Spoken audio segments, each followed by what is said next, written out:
menjawab keresahan yang terjadi di tulang bawah. Jadi memang itu suatu hal yang membuat kita prihatin karena di dalamnya tidak hanya bicara LSM, tapi ada bicara oknum wartawan, kemudian ada wartawan.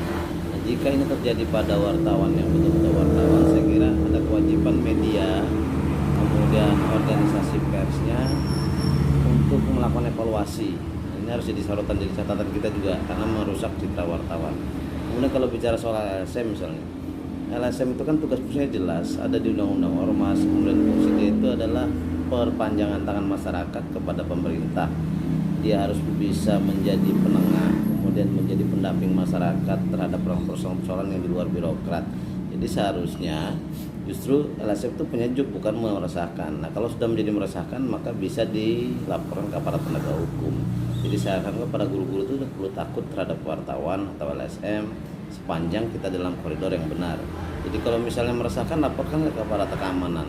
Kemudian kalau wartawan juga begitu. Karena kalau wartawan yang betul-betul wartawan, dia kompeten dan profesional, saya kira tidak akan melakukan hal itu.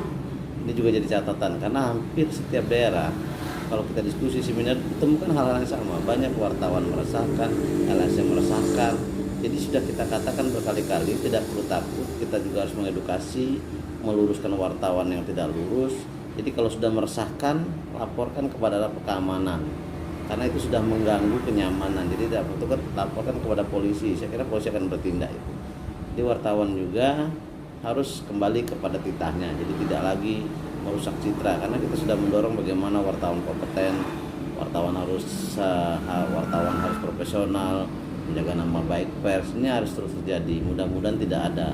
Dan sekali lagi kalau ada wartawan yang benar-benar itu ada wartawan yang meresahkan, saya kira sangat disayangkan karena wartawan punya fungsi tugas juga mengedukasi dalam pendidikan. Nah, kalau dalam lembaga pendidikan terganggu, ini akan merusak semuanya.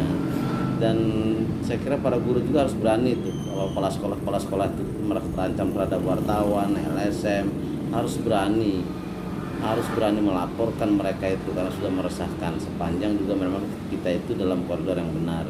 Jadi kalau mereka tidak benar ya laporkan, karena sudah mengganggu keamanan itu anggap saja perilaku kriminal sehingga tidak mengganggu. Karena keberadaan LSM idealnya adalah bagaimana juga memperpanjangan. Kalau di LSM pendidikan seharusnya dia jadi pendamping luar dinas, misalnya mendampingi guru-guru, murid-murid ataupun wali kelas yang berhubungan pada persoalan, menjadi perpanjangan tangan membantu supaya berjalan dengan benar kan gitu. Saya kira itu sementara.